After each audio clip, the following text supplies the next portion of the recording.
अगर आपको हमारी वीडियो पसंद आए तो उसे लाइक, शेयर और सब्सक्राइब जरूर करें। जल्द ही हम आपको एक नई जानकारी से रूबरू करवाएंगे। नमस्कार, पीआर खोज में आपका स्वागत है। अब हम आपको रूबरू करवा रहे हैं विभिन्न स्थानों की रोचक झलकियों से। अध्यापकों की सुरक्षा के लिए गर्मी की छुट्टियां घोषित। 22 अप्रैल से 31 मई तक के लिए घोषित हुई छुट्टियां। कल से हरियाणा के स्कूलों में गर्मी की छुट्टियां। कोरोना के बढ़ते मामले को देखते हुए हरियाणा सरकार के द्वारा फैसला लिया। 22 अप्रैल से 31 मई तक के लिए घोषित हुई छुट्टियां। हरियाणा के शिक्षा मंत्री कंवर पाल ने कहा कि अध्यापक लगातार स्कूल आ रहे हैं। बच्चों की सुरक्षा को देखते हुए स्कूल पहले ही बंद किए जा चुके हैं। ऐसे में अध्यापकों की सुरक्षा भी हमारी जिम्मेवारी है, इसलिए गर्मी की छुट्टियां एडवांस में की गई हैं। कंवरपाल ने कहा कि आगे की स्थिति पर फैसला लिया जाएगा कि छुट्टियां बढ़ानी है या नहीं। कोविड वैक्सीन खराब होने के मामले पर कंवरपाल ने कहा कि ऐसी कोई बात नहीं है। शुरुआत में लोगों को गुमराह किया गया था, इसलिए उस समय खराब हुई, पर अब लोग जागरूक हैं और लगातार वैक्सीन लगवा रहे हैं। सही जानकारी मंत्री ही दे सकते हैं। शिक्षा मंत्री कंवरपाल ने कहा कि 12वीं की परीक्षाओं को लेकर अभी फैसला नहीं लिया है। परीक्षा होंगी चाहे ऑनलाइन हो या ऑफलाइन। बिना मास्क घूमने वाले 965 व्यक्तियों के किए चालान। मास्क लगाएं, सुरक्षित रहें और आर्थिक नुकसान से बचें। सोनीपत पुलिस ने चलाया विशेष अभियान। पुलिस अधीक्षक जश्नदीप सिंह रंधावा के निर्देशानुसार जिला सोनीपत में पुलिस द्वारा अलग अलग थाना क्षेत्रों में कोरोना वायरस के संक्रमण को फैलने से बचाने के लिए बिना मास्क घूमने वालों के चालान किए गए और साथ में मास्क भी वितरित किए गए। इस संबंध में जानकारी देते हुए पुलिस प्रवक्ता जगजीत सिंह ने बताया कि मास्क लगाएं, सुरक्षित रहें और आर्थिक नुकसान से बचें। सोनीपत पुलिस द्वारा अलग अलग थाना क्षेत्रों में विभिन्न स्थानों पर नाके लगाकर बिना मास्क घूमने वाले 965 व्यक्तियों के चालान किए गए हैं। इसी के साथ उनसे मौके पर ही जुर्माना वसूल किया गया और मास्क भी वितरित किए गए। कोरोना वायरस से बचाव के लिए मास्क पहनना व सामाजिक दूरी का पालन करना जरूरी है। इसी के साथ दुकानदारों को भी ये निर्देश दिए कि वे अपनी दुकान पर ग्राहकों की भीड़ एकत्रित न होने दें और उचित दूरी बनाए रखें। अंतर्राष्ट्रीय क्रिकेट स्टेडियम में ऑक्सीजन स्पोर्ट्स बेड रखे जाएं। सीएम ने अंतर्राष्ट्रीय क्रिकेट स्टेडियम रायपुर देहरादून में बनाए गए कोविड केयर सेंटर का औचक निरीक्षण किया। मुख्यमंत्री तीर्थ सिंह रावत ने बुधवार को अंतर्राष्ट्रीय क्रिकेट स्टेडियम रायपुर देहरादून में बनाए गए कोविड केयर सेंटर का औचक निरीक्षण किया। तो इसमें हर ऑक्सीजन बेड और सर इससे पंखे लगा देंगे क्योंकि गर्मी भी होगी, गर्मी ज़्यादा है, तो हर बेड के लिए एक पंखा। हाँ, हर बेड में एक पंखा देंगे।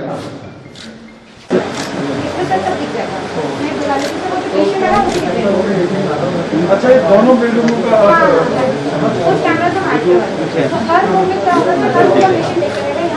हम कैमरा हर जगह इसमें लगवा रहे हैं। इस कोविड सेंटर में कोविड-19 के मानकों के अनुसार सभी प्रकार की सुविधाएं उपलब्ध कराई जा रही हैं। अभी इसकी क्षमता 450 बेड की है। मुख्यमंत्री के निर्देशानुसार यहां 500 बेड तत्काल और बढ़ाए जा रहे हैं। मुख्यमंत्री ने साफ निर्देश दिए कि कोविड केयर सेंटर में ठहरने वाले लोगों के लिए सुरक्षात्मक दृष्टि से फ्री में आवश्यक सामग्री की किट दी जाएगी और भोजन की व्यवस्था की जाएगी। कोविड केयर सेंटर में सैनिटाइजिंग, थर्मल स्क्रीनिंग, सीसीटीवी कैमरे और कोविड के मानकों के हिसाब से अन्य समस्त व्यवस्थाएं सुचारू रूप से संचालित की जाएंगी।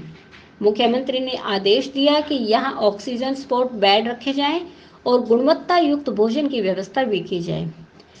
किसी कोरोना संक्रमित की स्थिति बिगड़ने पर तुरंत हायर सेंटर रेफर करते हुए वहां पहुंचाने की समुचित व्यवस्था करने के लिए भी कहा गया। मुख्यमंत्री ने कहा कि निजी अस्पतालों से भी कोविड बेड की क्षमता बढ़ाने में सहयोग लिया जाए। पीपल की पूजा करके मनाया जाता है परम का जन्मदिन। हर जन्मदिन पर आयु से 10 गुना पौधे लगाकर दिया जा रहा है एक नया संदेश। पर्यावरण के प्रति लोगों में जागरूकता आने लगी है।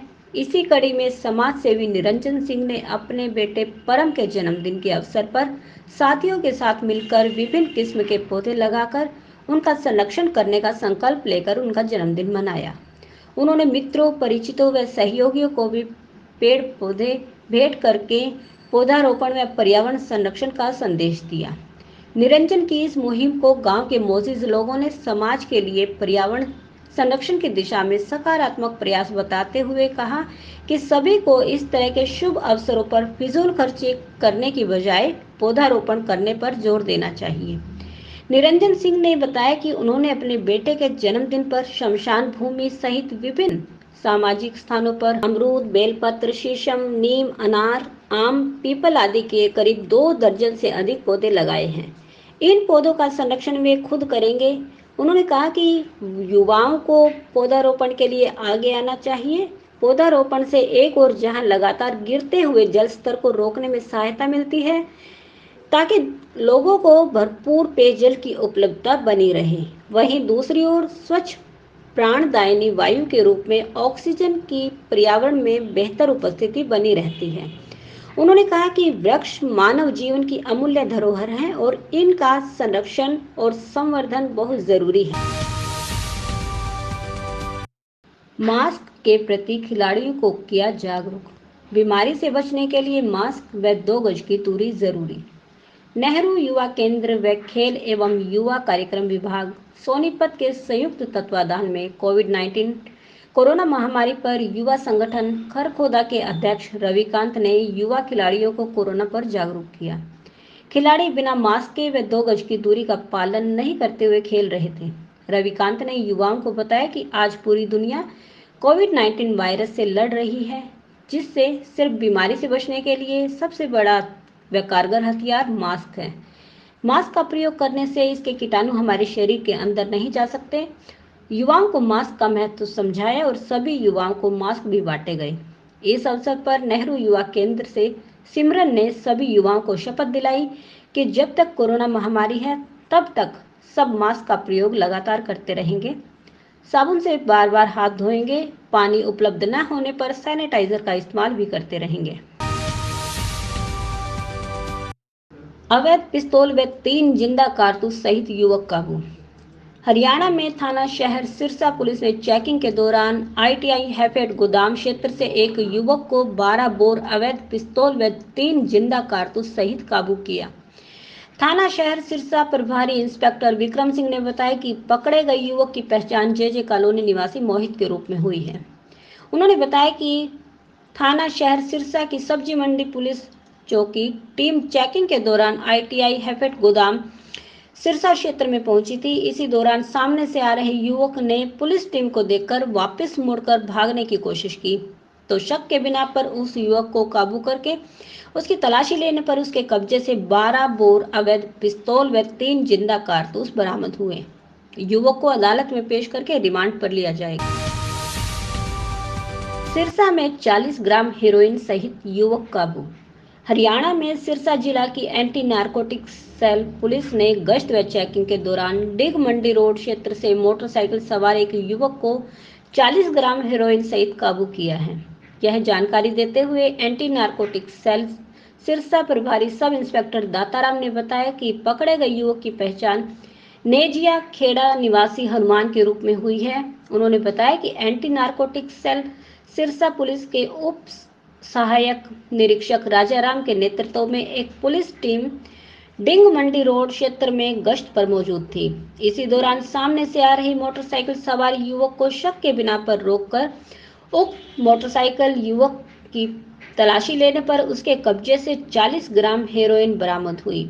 युवक को अदालत में पेश करके रिमांड पर लिया जाएगा। अगर आपको हमारी वीडियो पसंद आए तो उसे लाइक, शेयर और सब्सक्राइब जरूर करें। जल्द ही हम आपको एक नई जानकारी से रूबरू करवाएंगे। PR खोज के लिए श्याम वशिष्ठ की रिपोर्ट।